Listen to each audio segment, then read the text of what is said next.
हाँ हाँ हाँ, चालू कर रहे, बस कनेक्ट कर ले।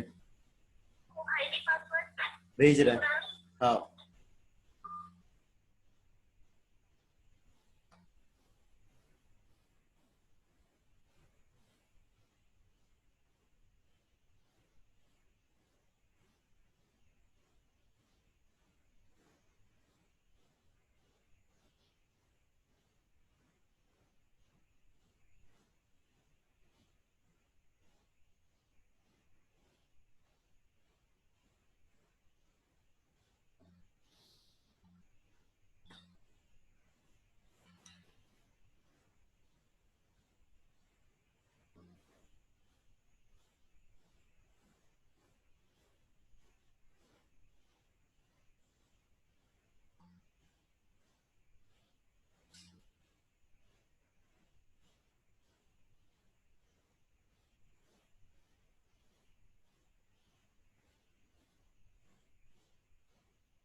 हाँ, बस 1 मिनट, ये साइड में एक और थोड़ा सा मैं वो सेट किया था, उसी को जमा रहा था।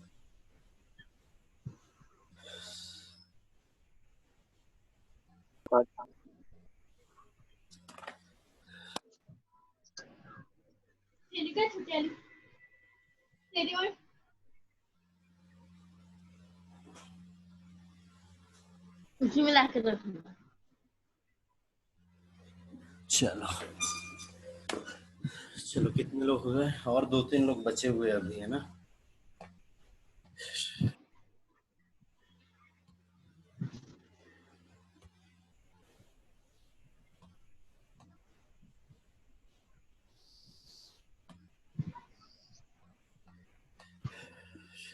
ठीक है।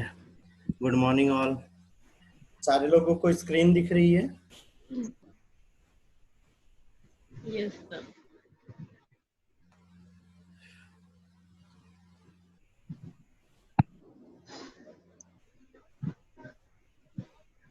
ये और एक कोई आया है। कितना टाइम हो गया? ठीक है, 1 मिनट और वेट कर लेते हैं और फिर आगे बढ़ते हैं ना।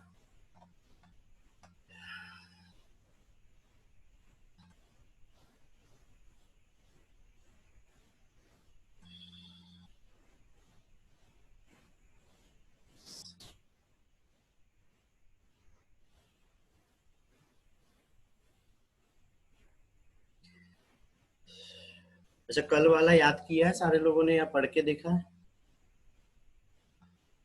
हम्म, आवाज आ रही है मेरी? आ रही है सर।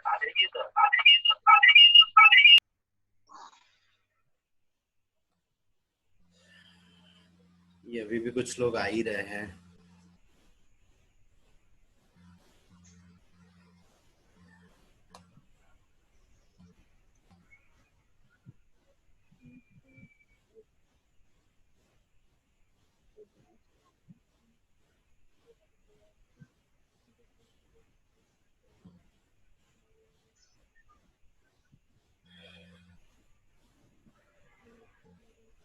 बस 1 ही मिनट और वेट करेंगे।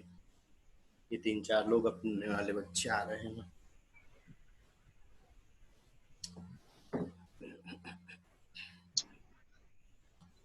सारे लोग अपने माइक म्यूट कर देना। मैंने इधर से तो कर दिए, फिर भी बीच बीच में खुल जा रहा है तो वो माइक म्यूट कर देना है ना। त्रिवेणी बहुत जल्दी नहीं आ गई बेटा।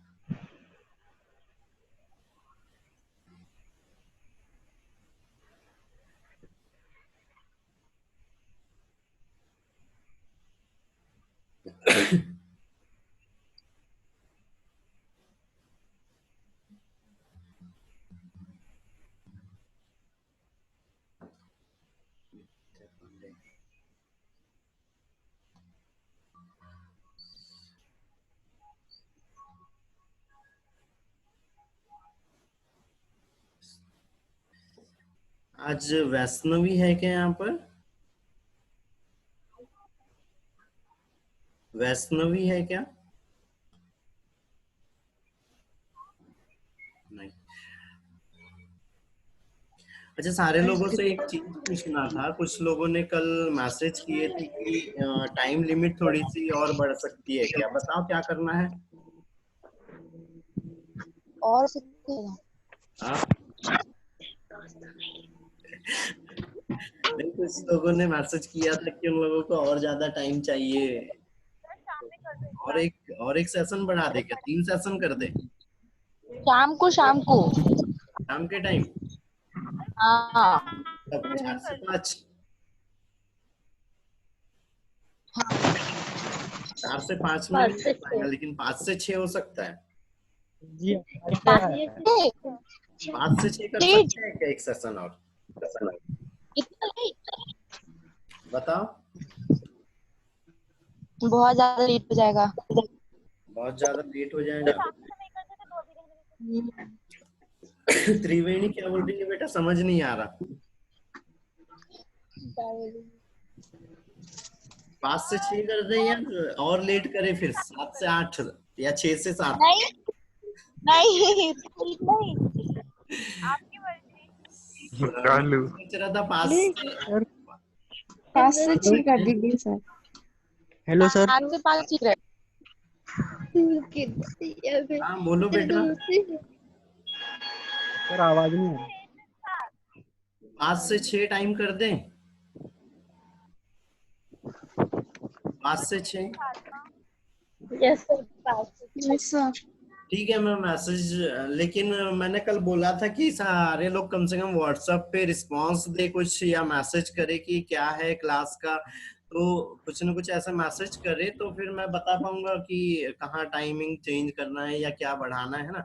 आज और एक दिन वेट कर लेते हैं। अगर सारे लोग को टाइम सूट करता है तो ठीक है, बता देना, रिस्पांस कर देना, है ना। लेकिन व्हाट्सएप पे करना, इस वाले इसके ये जूम के चैट में नहीं, क्योंकि दरअसल सारे मैसेज बाद में ओपन नहीं हो पाते तो देख नहीं पाते हैं ना। Yes sir. पर्सनली व्हाट्सएप बात में पढ़ाएंगे है ना। तो क्या अंदर ही टाइमिंग सूट हो रही है? नहीं तो में फिर देखना ठीक है, 5 से 6 कर देंगे, है ना। ऐसा पढ़ना है। बारे में बता रहे हैं।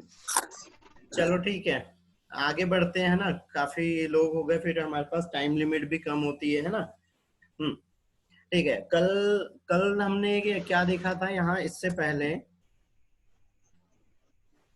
कल कहाँ तक हो गया था हमारा, ठीक है, ऑटोइम्यून डिसीज तक हम पहुंच गए थे, है ना। आज हम यहाँ पे मलेरिया को देखते हैं, थोड़ा सा मलेरिया की लाइफ साइकिल देखना है ना। तो क्या हो रहा है, मलेरिया में दरअसल 2 तरह की लाइफ साइकिल चलती है ना, नोट करते हुए चलेंगे सारे लोग, है ना। मलेरिया में 2 तरह की लाइफ साइकिल चलती है, एक तो ये मॉस्किटो के अंदर में चल रही है, दूसरी ह्यूमन के अंदर में चल रही है ना। अब क्या हो रहा है यहाँ पे, जो मॉस्किटो के अंदर में है, जो लार्वा है वो क्या क्या है किसी को पता है किसके कारण मलेरिया हो रहा? अनम्यूट होके आंसर कर सकते हैं। किसके कारण होता है? मादा एनाफिलिस मच्छर के कारण। गलत आंसर है। प्लाज्मोडियम। हाँ, प्लाज्मोडियम के कारण होता है ना। अब ये जो मादा एनाफिलिस है, ये उसका क्या है, कैरियर है, उसको उसका वाहक है, उसको एक स्थान से दूसरे स्थान तक पहुंचा रहा है ना। तो हम अगर ऐसा ऑप्शन आता है तो उसमें याद रखना प्लाज्मोडियम के कारण होता है, ना कि मादा एनाफिलिस के कारण। ये तो उसको एक स्थान से दूसरे स्थान बस ले जाने का कार्य करता है ना। तो 2 तरह की लाइफ साइकिल चलते रहती है, एक तो मॉस्किटो के अंदर, दूसरा ह्यूमन के अंदर। अब मॉस्किटो के अंदर में हो रही है तो क्या हो रहा है, वो उसकी लार ग्रंथि में रहता है ना। अब लार ग्रंथि में रहता है तो लार ग्रंथि से क्या हो रहा है, वो उसकी आंत में जाता है और आंत में जाके वृद्धि करता है और माइक्रोगैमिट्स बनते हैं यहाँ पे, है ना। और माइक्रोगैमिट्स कैसे रहते हैं, 2 प्रकार के बनते हैं। देखो, एक और चीज याद रखना, मलेरिया का जो लाइफ साइकिल है वो मच्छर के अंदर में जो चलता है वो चलता है लैंगिक वाला, ठीक है, सेक्सुअल, क्योंकि यहाँ पे 2 तरह के गैमेट्स बनते हैं। ये देखो, एक यहाँ पे बन रहा है और एक ये गैमेट बन रहा है ना। तो 2 तरह के बनते हैं, एक मेल गैमेट बनता है और एक फीमेल गैमेट बनता है। कहाँ? मच्छर के अंदर में, है ना। तो लैंगिक प्रजनन होता है या लैंगिक लाइफ साइकिल होती है मच्छर के अंदर में, और जो ह्यूमन है उसके अंदर में अलैंगिक होता है, ठीक है। तो ये याद रखना है, ठीक है। उसके बाद ये इसके आंत में जा रहा है स्पोरोजॉइड्स, है ना, या यहाँ पे ये जो जाइगोट बन रहा है नर और मादा युग्मक के मिलने से, वो जाइगोट जो है वो क्या कहला रहा है यहाँ पे, स्पोरोजॉइड्स कहला रहा है ना। और ये बहुत सारे हो जाते हैं, अविभाजित हो जाते हैं, उसके बाद में सलाइवरी ग्लैंड में आते हैं। अब जो मच्छर है उसके सलाइवा में क्या रहता है, यहाँ पे अनेस्थेटिक एजेंट रहते हैं। अनेस्थेटिक एजेंट का मतलब ये हो रहा है, जो जब मच्छर हमको काटता है तो हमको पहले जब जस्ट हमारी स्किन पे टच अगर हो रहा है, जैसे ये हो गया, तो यहाँ पे अगर ऐसे उसका वो डंक अगर टच कर रहा है वो, तो ये हमको दर्द फील नहीं होता है तुरंत में, है ना। जब अंदर जाता है तब होता है। तो वो लार पहले फेंक देता है, और लार में यहाँ पे क्या रहते हैं, एंटी वो एंटी हाइपरसेंसिटिव एजेंट रहते हैं, जिसके कारण हमको कोई सेंसेशन फील नहीं होता। अनेस्थेटिक एजेंट रहते हैं ना, तो सेंसेशन फील नहीं होता। फिर जब ये स्पोरोजॉइड्स अंदर साइड में आ रहा है तो ये क्या हो रहा है, वृद्धि करने लगते हैं। अभी ऊपर साइड में मलेरिया में मच्छर में क्या हुआ था, लैंगिक प्रजनन किया था, जाइगोट बना था, फिर स्पोरोजॉइड्स बने थे। यहाँ पर अब वो क्या हो रहा है, समसूत्री विभाजन द्वारा विभाजित होते जा रहे हैं और ब्लड के द्वारा कहाँ चले गए, लीवर में चले गए।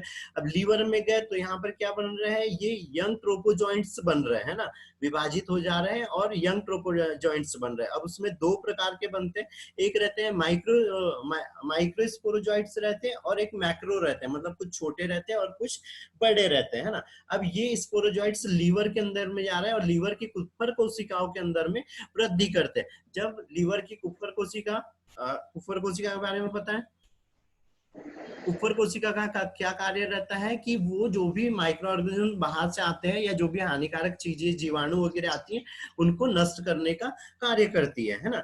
तो कुप्फर कोशिका के अंदर में जाके ये वृद्धि करने लग जाती है और वहां पर ट्रोपोजॉइंट्स बनाते हैं। जब भी ट्रोपोजॉइंट्स बनाते हैं तो उस लीवर सेल से क्या हो जाते हैं, वो बाहर आ जाते हैं और बाहर आके कहाँ जाते हैं, आरबीसी के अंदर में जाते हैं। और आरबीसी काय की बनी हुई रहती है, प्रोटीन रहता है मेन कंटेंट उसमें, और ग्लोबुलिन रहता है। तो ये क्या करते हैं, उसको नष्ट करते हैं, उसके जीव द्रव्य का यूज करते हैं और वहां पे एक पदार्थ बनाते हैं, हीमोजॉइन। हीमोजॉइन क्या रहता है, वो पदार्थ होता है जिसके कारण हमारे शरीर में कपकपी और ठंड लगने लगती है। अब ये पॉइंट यहाँ पे नोट करो कि मलेरिया के अंदर में ठंड और कपकपी किसके कारण आती है, तो वो आती है हीमोजॉइन के कारण। और ये कैसा रहता है, एक विषैला पदार्थ रहता है जो आरबीसी के नष्ट होने के कारण बनता है ना। फिर जब ये आरबीसी में जाता है तो फिर यहाँ पर आरबीसी के अंदर में क्या हो रहा है, आरबीसी के अंदर में फिर से जैसे लीवर कोशिका के अंदर में वो इधर वृद्धि कर रहा था, सेम ऐसे यहाँ आरबीसी के अंदर में भी वृद्धि करने लग जाता है।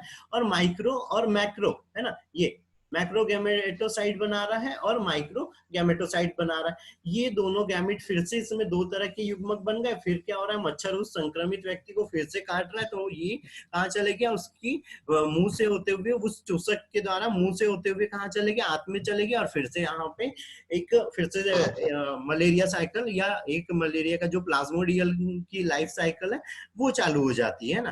तो अब इस लाइफ साइकिल में देखो कुछ पॉइंट याद रखना है। सबसे पहला पॉइंट ये कि जो मच्छर है उसके अंदर में होता है लैंगिक जीवन चक्र, है ना, ये दो तरह के युग्मक बन रहे हैं। दूसरा, कुफर कोशिकाओं के अंदर में अलैंगिक या मानव के अंदर में अलैंगिक लाइफ साइकिल जीता है प्लाज्मोडियम, है ना।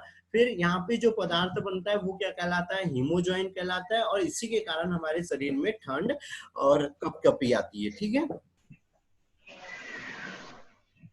इतना ठीक है बेटा? जी सर ठीक है। चलो तो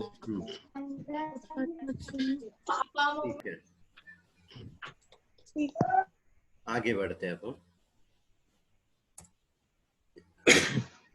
अगर वो वाला साइकिल थोड़ा सा कॉम्प्लिकेटेड लग रहा हो तो ये यहाँ पे एकदम इजी वाला है। जो भी मेरे को व्हाट्सएप पे मैसेज करेंगे मैं उनको ये सारी पीपीटी हो गई, पीडीएफ हो गई, ये सारी चीजें मैं सेंड कर दूंगा, है ना। अब यहाँ पे थोड़ा, वहां बहुत ज्यादा वो दिख रहा था, यहाँ पे एकदम क्लियर है तो थोड़ा सा एक बार शॉर्ट में बता देता हूँ। ठीक है, मच्छर ने काटा, उसकी लार में थी, लार के द्वारा वो कहाँ आ गया, ह्यूमन के ब्लड में आ गया, ह्यूमन के ब्लड से कुफर सेल तक, लीवर तक पहुंचा, डाइजेस्टिव सिस्टम से होते हुए लीवर के अंदर उसने वृद्धि करी, वृद्धि करके यहाँ पे क्या किया, अलैंगिक प्रजनन किया और माइक्रो और मैक्रोजॉइड्स बनाए। दो तरह की युग्मक बने, एक मेल बना और एक फीमेल युग्मक बना। वापस से उसमें क्या हुआ, जब वो ये मेल और फीमेल युग्मक वापस से मच्छर ने काटा तो उसके शरीर में चले गए, शरीर में गए तो यहाँ पे फर्टिलाइजेशन हुआ और नया एक जाइगोट बना और उस जाइगोट से फिर से यहाँ पे प्लाज्मोडियम बनना चालू हो गए। और ये क्या कहलाते हैं, जब तक ये यहाँ पे ऐसे तरकुनुमा रहते हैं ये कहलाते हैं स्पोरोजॉइड्स कहलाते हैं, है ना। और ये स्पोरोजॉइड्स वापस से फिर दूसरे मनुष्य में जाके यही साइकिल यहाँ पे चलते रहता है। तो यहाँ पे दो तरह के साइकिल, एक ह्यूमन के अंदर में हो रहा है, एक मॉस्किटो के अंदर में। ह्यूमन वाला अलैंगिक है, मॉस्किटो वाला लैंगिक है। हीमोजॉइन बनता है जो विषैला पदार्थ है और ठंड के लिए उत्तरदायी होता है। ठीक है, यहाँ पे मलेरिया के टाइप दिए, उसके सिवियरिटी के आधार पे, उसकी गंभीरता के आधार पे और उसके जो प्लाज्मोडियम है उसके आधार पे। तो प्लाज्मोडियम वायरलेक्स के कारण जो हो रहा है, अब यहाँ पे क्या चीज याद रखना है, मलेरिया का तो वो पीरियड कितना है अटैक का, है ना, कितने टाइम बाद वो यहाँ पे असर हमको दिखा रहा है ना। तो जो पहला है बिनाइन ट्रीटेंट मलेरिया, वो 48 आवर्स का है ना। और ये क्या है, सबसे ज्यादा कॉमन है जो सारे लोगों में होता है। फिर प्लाज्मोडियम वॉल्वी के कारण जो हो रहा है वो माइल्ड ट्रीटेंट है। बिनाइन मतलब क्या चीज हो रही है, जो जल्दी से हो रहा है ना। माइल्ड मतलब जो थोड़ा सा लेट हो रहा है और एक लिमिटेड, अगर कोई पर्सन है जिसके अंदर अच्छे से कोई हेल्दी नहीं है तब हो रहा है। टाइम ड्यूरेशन इसका 48 आवर्स है। मेन कहाँ पर हो रहा है, ये वेस्ट अफ्रीका और साउथ अमेरिका में हो रहा है। फिर प्लाज्मोडियम मलेरी, ये क्वाड्रेंट है, मतलब क्वाड्रेंट मतलब एक सीक्वेंस के बाद आता है या 3 दिनों तक रहता है, तो 72 आवर्स है। और टॉपिकल और टेम्परेट है ना, मतलब इसमें ज्यादा टेम्परेचर बढ़ रहा है, इसका साथ ही साथ में ट्रीटमेंट मतलब ट्रीटमेंट है। और अगर ज्यादा सिवियरिटी हो जाती है तो फिर इसका हम ट्रीटमेंट नहीं कर सकते, व्यक्ति की डेथ हो जाती है ना।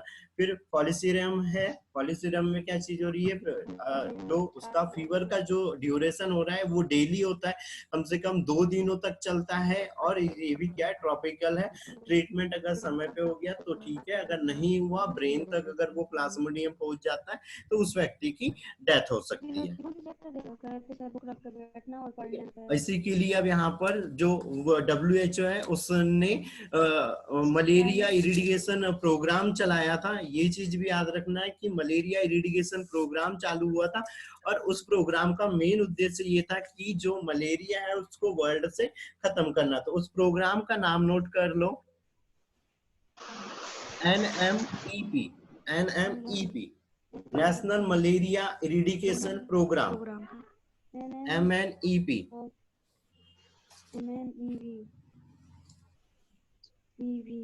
ठीक है। दूसरी चीज, हीमोजॉइन कहाँ से बनता है? जो RBC है उसके अंदर में जो हीमोग्लोबिन था उसके टूटने से बनता है। ठीक है यहाँ तक?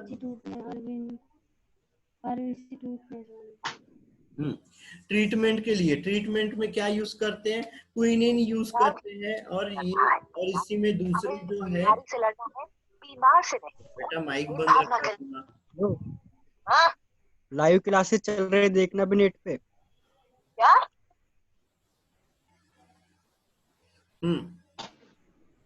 ठीक है, क्विनिन का यूज करते हैं, साथ में यहाँ पे क्लोरोक्विन का भी यूज करते हैं, है ना। और ये जो क्विनिन है और क्लोरोक्विनिन है ये मलेरिया में सबसे ज्यादा इफेक्टिव है। ठीक है। उसके बाद अब अगली बात करते हैं, फाइलेरियासिस। कल बताया था फाइलेरियासिस में क्या चीज हो रही थी कि हाथी पांव रोग था, फाइलेरिया के कारण, फाइलेरिस के कारण हो रहा था वो, और उसमें क्या हो रहा था, लिम्फ नोड में स्वेलिंग आ जा रही थी, है ना। फिर एस्केरियासिस में बताया था एस्केरिस के कारण हो रहा था, और कहां पर मेन इफेक्ट जो होता है वो छोटी आंत के अंदर में हो रहा था। ठीक है। उसके बाद बारी आती है इम्यूनिटी की। अब यहाँ से नई चीज चालू हो जा रही है, इम्यूनिटी। तो इम्यूनिटी में क्या है, ये किसी ने ड्रॉ कर दिया। इम्यूनिटी क्या चीज हो रही है? कोई आंसर करेगा इसका? खुद से अनम्यूट करो, और किसी को पता है तो बताओ।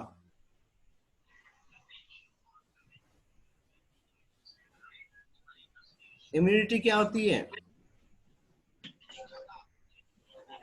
सर रोग कारक। हाँ, रोग कारक जीवों से लड़ने की क्षमता। सर जीवों से लड़ने की क्षमता। ठीक है। जो भी रोगाणु है या हमारे शरीर को जो हानि पहुंचा सकते हैं, उन चीजों से लड़ने की क्षमता, उन चीजों से सुरक्षा प्रदान करने वाली जो हमारी शरीर की क्षमता है, वो क्या कहला रही है? इम्यूनिटी। और इसी के लिए क्या रहता है? हमारा इम्यून सिस्टम रहता है। और इम्यून सिस्टम में या इम्यूनिटी, पहले इम्यूनिटी देख लेते हैं कि इम्यूनिटी क्या हो रही है। 2 प्रकार की होती है, एक इनेट होती है और एक एक्वायर्ड होती है। इनेट इम्यूनिटी मतलब ये चीज जो जन्म से हमारे शरीर में, जब हमारे शरीर का विकास हो रहा था उसी समय जो बन रही थी, वो इम्यूनिटी। एक्वायर्ड मतलब क्या हो रहा था? जो हम बाहर से ग्रहण कर रहे थे या हमारे शरीर में बाहर से आ रही थी वो। तो एक्टिव इम्यूनिटी, इसमें भी अब 2 प्रकार हो रहे हैं। एक्टिव इम्यूनिटी, तो एक्टिव इम्यूनिटी में क्या चीज हो रही थी कि जो पहले से हमारे बाय बर्थ नहीं है लेकिन हमारे शरीर में आती है, या तो मदर के द्वारा आती है, या तो फिर हमारा शरीर उसको डेवलप कर लेता है, या हम वैक्सीनेशन वगैरह करते हैं उसके कारण, है ना।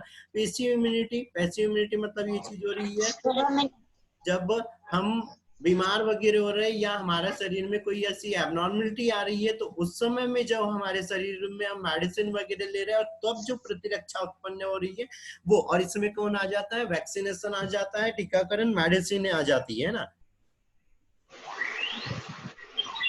अब यहाँ पे ये कैसे, बेटा माइक बंद रखो मेरे से, बार बार कितनी बार बंद करूंगा?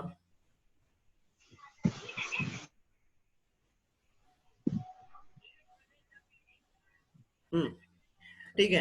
अब यहाँ पे ये एंटीजन और एंटीबॉडी कैसे काम कर रहे हैं, है ना, कैसे काम कर रहे हैं वो। तो इसके लिए अगर किसी को याद हो तो 11th में उन लोगों ने पढ़ा होगा, एक ताला चाबी परिकल्पना पढ़ी होंगी एंजाइम की क्रियाविधि की, है ना। उसी आधार पे यहाँ पर एंटीजन और एंटीबॉडी भी कार्य करते हैं ताला चाबी वाली सीक्वेंस पे। अब देखो यहाँ पर जैसे ये एंटीजन है, अब इसके जो यहाँ पे ये चैनल्स बने हुए हैं, ये अलग अलग तरह के चैनल है। तो यहाँ पर जो चैनल जिसके साथ मैच कर रहा है, जैसे अब ये वाला चैनल हो गया, तो ये किसके साथ मैच कर रहा है, इसके साथ मैच कर रहा है। ये वाला किसके साथ कर रहा है, इधर नीचे वाले के साथ मैच कर रहा है। तो जो जिसके साथ मैच कर जाते हैं वही चैनल या वही एंटीजन एंटीबॉडी कनेक्ट हो पाते हैं। अब ये एंटीबॉडी क्या कर रही है, इस एंटीजन के चैनलों को ब्लॉक कर दे रही, जिसके कारण ये हमारी ह्यूमन सेल से कनेक्ट नहीं हो पाएगा। अब अगर ये कनेक्ट नहीं हो पा रहा है तो वो जो एंटीजन है वो सेल में नहीं जाएगा, तो वो किसी तरह का हमको नुकसान ही नहीं पहुंचाएगा ना। तो इसी आधार पे काम करती है, ताला चाबी वाली परिकल्पना के आधार पे काम करती है एंटीजन और एंटीबॉडी। और ये जो ताला चाबी वाली परिकल्पना है ये दी थी फिशर ने, ठीक है।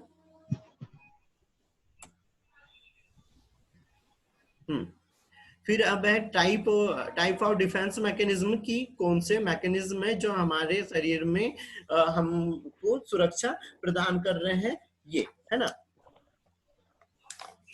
अच्छा, कल मैंने बीसीजी का फुल फॉर्म बताया था, कोई बता पाएगा बीसीजी का फुल फॉर्म? तेज बोलो बेटा। बेसिलस ट्राइमेटा। बहुत बढ़िया। नहीं, ये नहीं, ठीक है, अच्छे से देखो और फिर बताओ। गलत बात है ये, थोड़ा सा तुम लोगों को भी रिस्पॉन्स करना पड़ेगा, है ना। ठीक है, अब यहाँ पे डिफेंस मैकेनिज्म की बात करते हैं कि हमारे शरीर की सुरक्षा के लिए किस तरह से सुरक्षा होती है। तो दो तरह की रहती है, एक तो फर्स्ट लाइन डिफेंस मैकेनिज्म रहते हैं और दूसरे सेकंड लाइन रहते हैं ना। फर्स्ट लाइन में मेन, जैसे यहाँ पे फिजिकल बैरियर देख रहे हैं हम, फिजियोलॉजिकल बैरियर है ना। उसके बाद में केमिकल बैरियर है। तो अब यहाँ पर क्या चीज हो रही है, जैसे फिजिकल बैरियर हो गया तो हमारी स्किन हो गई, है ना, हमारी सलाइवा हो गई, हमारे स्वेट हो गया, पसीना बाहर निकल रहा है शरीर से, तो जो हमारे शरीर पे छोटे छोटे स्पोर हैं उसके द्वारा अगर कोई माइक्रो ऑर्गेनिज्म अंदर जा रहा था तो बाहर हो जाना है। सलाइवा भी क्या करती है, जो भी माइक्रो ऑर्गेनिज्म रहते हैं उसको नष्ट करने का कार्य करती है ना। तो इस तरह से जो सलाइवा हो गया, स्वेट हो गया, टीयर्स हो गया, वैक्स हो गया, जैसे हमारे कानों में वैक्स बन रहा है, जो हमारे अंदर की जो एपिथेलियल है उससे, उसके ऊपर म्यूकस लेयर रहती है जिसके कारण म्यूकस सीक्रेट हो रहा है। तो वो म्यूकस भी क्या कर रहा है, डायरेक्ट कोई माइक्रोऑर्गेनिज्म को हमारी बॉडी में इंटर होने से रोक रहा है ना। फिर केमिकल्स में क्या चीज हो रही है कि जैसे हमारे शरीर में जैसे साइटोकाइनिन बैरियर हो रहा है। साइटोकाइनिन बैरियर में क्या आता है, जैसे एक वर्ड शायद 12th वालों ने पढ़ा होगा, इंटरफेरॉन पढ़ा था। यस सर, पढ़ा। इंटरफेरॉन है, तो इंटरफेरॉन क्या हो रहा है, संक्रमित कोशिका के द्वारा उत्पन्न प्रोटीन रहती है जो दूसरी जो हेल्दी सेल है उसको उस माइक्रो ऑर्गेनिज्म से प्रोटेक्शन प्रोवाइड कर रही है ना। और उसके बाद जैसे हमारे शरीर में HCl स्त्रावित हो रहा है ना, बाइल स्त्रावित हो रहा है, तो ये भी क्या कर रहे हैं, माइक्रो ऑर्गेनिज्म को नष्ट करने का कार्य कर रहे हैं। कि अगर जो हमारे पाचन तंत्र के द्वारा जा रहा है, जैसे अब श्वसन तंत्र में म्यूकस सीक्रेट हो रहा है थोड़ा, तो वो भी क्या हो रहा है, किसी माइक्रो ऑर्गेनिज्म को डायरेक्ट हमारी सेल से अटैच होने से रोक लेता है। अब यहाँ पर ये एक वर्ड आ रहा है फीवर, कोई फीवर के बारे में बताएगा कि फीवर कैसे हमारे शरीर को प्रोटेक्शन प्रोवाइड कर रहा है। खुद से अनम्यूट करो और बताओ बेटा, कोई फीवर के बारे में बताएगा, फीवर कैसे प्रोटेक्शन प्रोवाइड कर रहा है।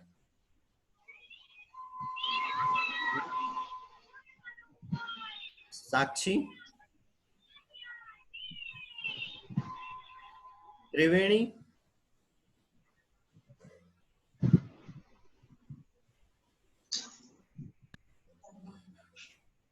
ओके, कोई बताएगा फीवर कैसे प्रोटेक्शन प्रोवाइड कर रहा है हमको।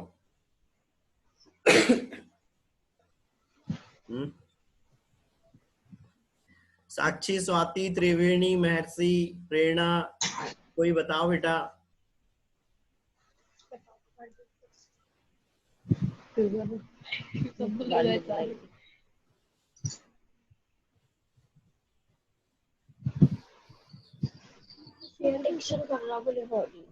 क्या शेयर भी कर सकते हैं। चलो ठीक है,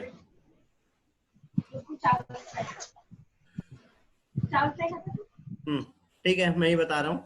फीवर में क्या चीज हो रहा है, हमारे बॉडी का टेम्परेचर बढ़ रहा है और हमारी नॉर्मल जो बॉडी है उसकी फंक्शनिंग के लिए हमको 37 डिग्री सेल्सियस चाहिए, ठीक है। उसके बाद में हमने देखा है कुछ माइक्रो ऑर्गेनिज्म भी रहते हैं, वो माइक्रो ऑर्गेनिज्म को भी वृद्धि के लिए जो टेम्परेचर चाहिए होता है वो लगभग 25 से लेकर 35 डिग्री सेल्सियस तक का चाहिए या 40 डिग्री सेल्सियस तक का चाहिए। अगर इससे ज्यादा टेम्परेचर होता है तो हमारे वो अपना जो लाइफ साइकिल है या जो अपनी लाइफ की उनकी जो बेसिक प्रोसेस है या फंक्शन है वो नहीं कर पाते हैं। तो हमारा जब फीवर आ रहा है, या फीवर हमारे शरीर का एक तरह से डिफेंस मैकेनिज्म है कि जब भी हमारे शरीर में कोई भी माइक्रो ऑर्गेनिज्म आता है हमारे शरीर का टेम्परेचर बढ़ जाता है। क्यों बढ़ जा रहा है? क्योंकि इस समय में हमारा इम्यून सिस्टम सक्रिय हो जाता है और वो एंटीबॉडी बनाने के लिए तैयार हो जाता है और उसको रोकने के लिए, जिसके कारण सर्कुलेशन बढ़ जाता है, लिम्फ नोड सारे सक्रिय हो जाते हैं, थाइमस सक्रिय हो जाता है, अस्थिमज्जा सक्रिय हो जाता है और पहले से जितने यहाँ पे एंटीबॉडी बन रहे थे उससे ज्यादा वो बनाने लगते हैं। तो हमारे शरीर का टेम्परेचर बढ़ जाता है कि और उस जो पर्टिकुलर माइक्रोऑर्गेनिज्म आया है वो शरीर में वृद्धि वगैरह उतनी तेजी से नहीं कर पाता है, ठीक है। फिर आता है सेकेंड लाइन। सेकेंड लाइन में क्या चीज आ रही है? सेकेंड लाइन में आता है ल्यूकोसाइट्स। कोई ल्यूकोसाइट्स का और कोई मतलब बताएगा?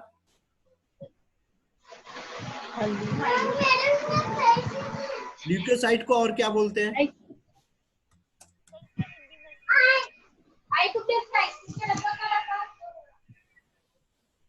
ल्यूकोसाइट्स को और क्या बोलते हैं?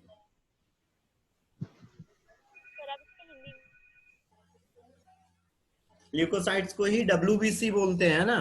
तो अभी तक ये जो चल रहे थे फर्स्ट लाइन में क्या हो रहे थे, ये प्रोटेक्शन प्रोवाइड कर रहे थे लेकिन डायरेक्ट नहीं कर पा रहे थे, ठीक है। और जो WBC ये डायरेक्ट हमारे शरीर में जो भी माइक्रोऑर्गेनिज्म है उससे हमारी प्रोटेक्शन करती है ना, उस सूक्ष्म जीव को हमारी सेलों से अटैच होने से रोकते जाती है, ठीक है। तो इतनी चीज याद रखना है। साइटोकाइनिन में खासकर याद रखना है, साइटोकाइनिन में क्या चीज हो रही है, इंटरफेरॉन आ जाता है और ये क्या है, प्रोटीन है जो वायरस या जो भी सूक्ष्म जीव है उनके प्रति प्रतिरोधक होती है।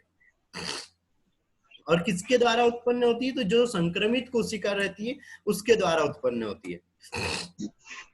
तो बेटा बार बार माइक वो मत करो, है ना, आवाज आ रही है इधर।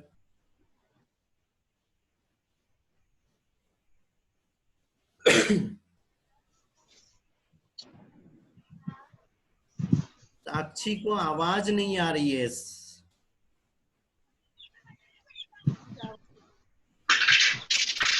अब आ रही है बेटे साक्षी आवाज?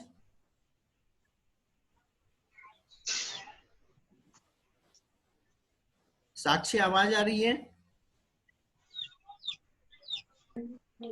ऑडियो ऑन करना चाहिए ना सर। ये इसको पता नहीं क्या दिक्कत हो रही है। साक्षी बेटा किधर है? आवाज आ रही है क्या? रिस्पांस दो। आवाज नहीं आई तो साक्षी बेटा अनम्यूट करके आंसर करो। आवाज आ रही है नहीं आ रही है?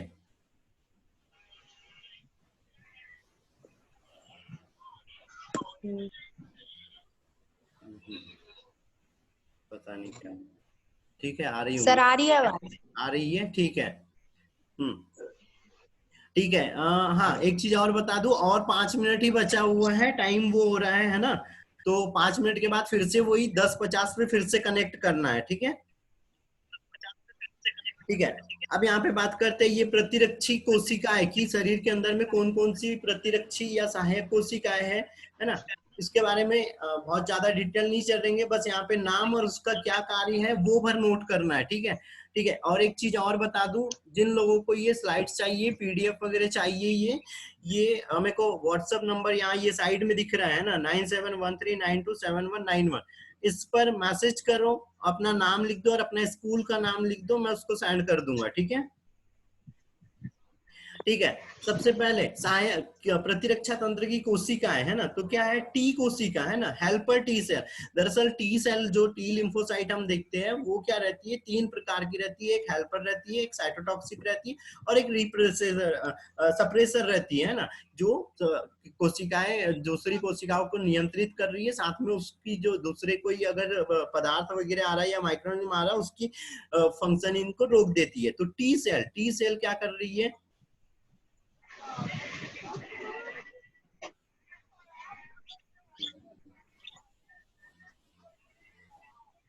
साक्षी को अभी भी आवाज नहीं आ रही है।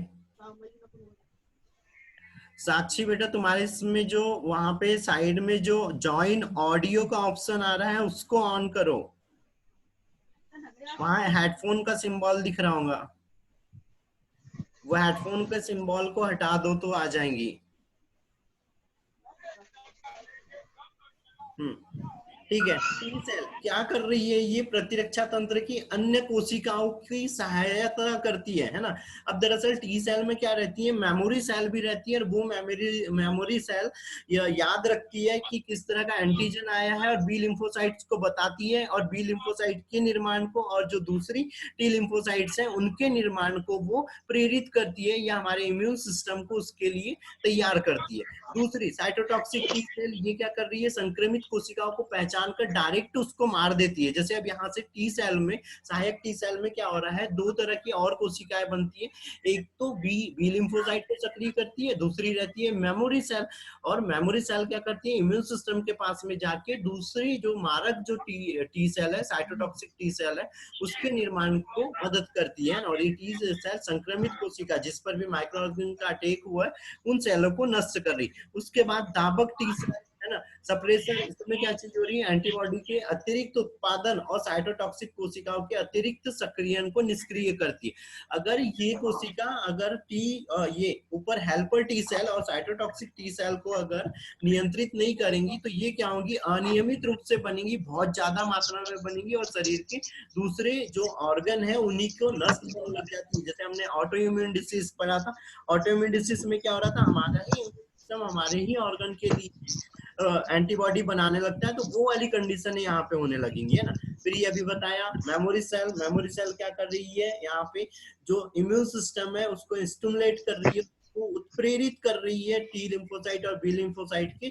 निर्माण के लिए। फिर ये न्यूल सेल है ना, न्यूल किलर सेल है ना, तो ये क्या कर रही है, जो भी लिम्फोसाइट आ रहा है, जो लिम्फोसाइट के अलावा जो सरफेस है वहां पर बनती है, जैसे म्यूकस मेम्ब्रेन हो गई, अंदर की एपिथेलियल लेयर हो गई है ना, जो किसी तरह का वायरस अगर आया है, किसी तरह की ट्यूमर सेल वगैरह बन रही है तो उसको नष्ट करने का कार्य करती है। फिर बी सेल क्या कर रही है, एंटीजन को पहचानती है और यहाँ से भी कुछ कण स्रावित करती है जो हमारे इम्यून सिस्टम तक जाते हैं, और उस इम्यून सिस्टम के जाने के बाद टी सेल के निर्माण के लिए प्रेरित कर देते हैं। प्लाज्मा, मास्ट सेल, मोनोसाइट्स, ये सारी की सारी क्या हो रही है, जहां पर भी कोई एंटीजन है उस एंटीजन को पहचानती है, उसको नष्ट करने में मदद करती है। ठीक है, टाइम लिमिट दरअसल खत्म हो रही है, लास्ट 1.5 मिनट बचा हुआ है। तो ये जो एंटीबॉडी का स्ट्रक्चर है वो नेक्स्ट वाले इसमें देखेंगे। 10:50 से चालू करेंगे, ठीक है, फिक्स 10:50 से चालू करेंगे, और मैं इधर से 10:48 पे ओपन कर दूंगा है ना। तो सारे लोग बहुत बस तैयार रहे कनेक्ट करने के लिए, क्योंकि टाइम थोड़ा सा कम रहता है इसीलिए ना।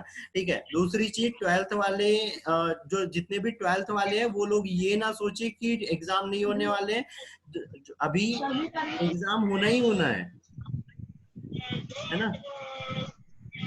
12th के एग्जाम होना है, जून में होना है, वो भी बिना गैप के होंगे। Yes sir.